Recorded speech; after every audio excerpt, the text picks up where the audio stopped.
What if I told you there's a way to buy commercial property without affecting your personal borrowing capacity? And what if that same property could pay for itself from day one and be positively geared while sitting inside your super fund? In this video, I'm going to break down how we bought our first commercial property using a self-managed super fund. I'll go through the numbers, the strategy, the risks, and what we've learned after owning it for over a year now. If you've ever wondered about investing in commercial property and using SMSF, this video will give you clarity. So at the start of 2025, we purchased a small commercial warehouse in Newcastle, New South Wales. It's around 209 square meters located in an industrial area. We bought it for $775,000. The reason we chose commercial instead of residential was simple. The net income is higher and we've already got quite a lot of residential properties. And here's what I mean by the net income. In residential property, you might see a 5% or a 6% gross yield, but once you pay the council rates, insurances, maintenance, property management, your net yield may drop to around 2 or 3%. In commercial property, it works differently. Most outgoings like strata, council rates, water, and other costs usually paid by the tenant. So what you receive is largely net rent. So for this warehouse, the net rent was around $42,000 per year. This works out to be 5% net yield, and that's a big difference. We didn't buy this in our personal names. We purchased it inside a self-managed super fund, which is known as SMSF. So here's why we did it. Firstly, we were able to combine our super balances into one fund. So me and my wife, we have a larger deposit. Secondly, we borrowed it inside at SMSF. It actually does not affect your personal borrowing capacity. So this investment didn't reduce what we could borrow personally for other assets in our personal capacity. And thirdly, this property is held being long-term. The goal is for this property to become a retirement income stream. So instead of relying purely on shares or managed funds inside of super, we wanted actual tangible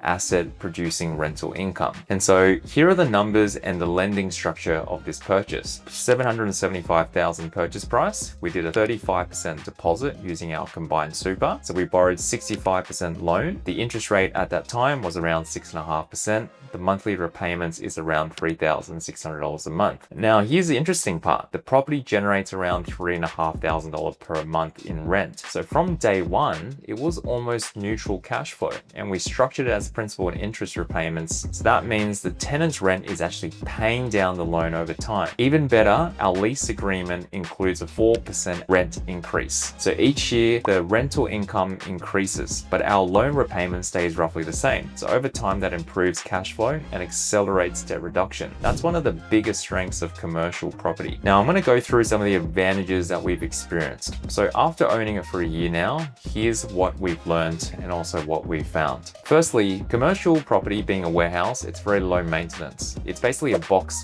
There isn't really much to fix. The tenant pays all the outgoings. They pay the strata. They also pay the property management fees. That protects the net rent returns, which is more back in our pocket. It also has longer lease terms. So commercial leases are often 2 to 5 years, which gives more income stability compared to, say, residential on a 12-month residential lease. But now let's talk about the risks of commercial property. So commercial property is really a different game. Your tenant isn't just a person. It's actually a real business. If that business struggles, you will feel it. If revenue drops, if the industry conditions change, or if the business fails, they may not renew or they may default on that rent. I've personally experienced this from the other side. I used to operate a gym under F45, and during COVID lockdowns, we couldn't operate the gym, but I had to pay the rent. It is quite risky for the landlord. So I understand how tough it can be for business tenants, and that's why tenant due diligence in commercial property is super crucial. You're not just buying a building, you're assessing the strength of the business that is renting your property. So due diligence is very, very different and also extremely important. With commercial, there's a lot of additional things that you need to look at, like the lease agreement in place, the rent payment history from the tenant,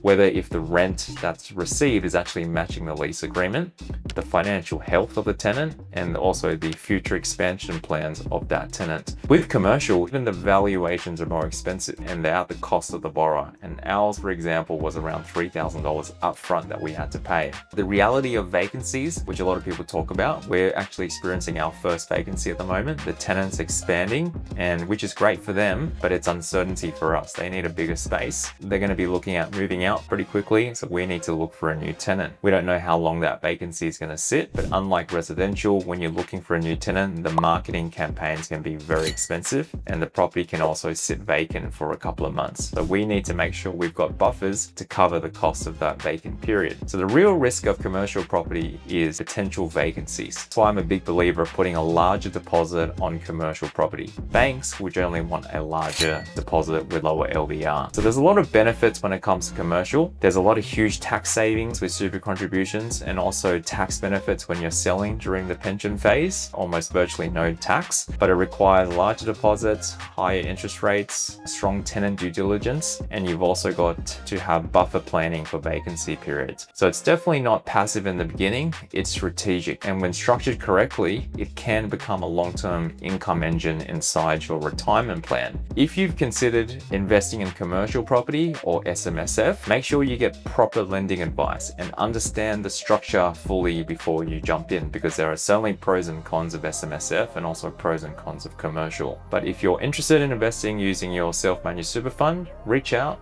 and book a call via our website. I hope you guys found this video useful. Happy investing and see you guys on the next video.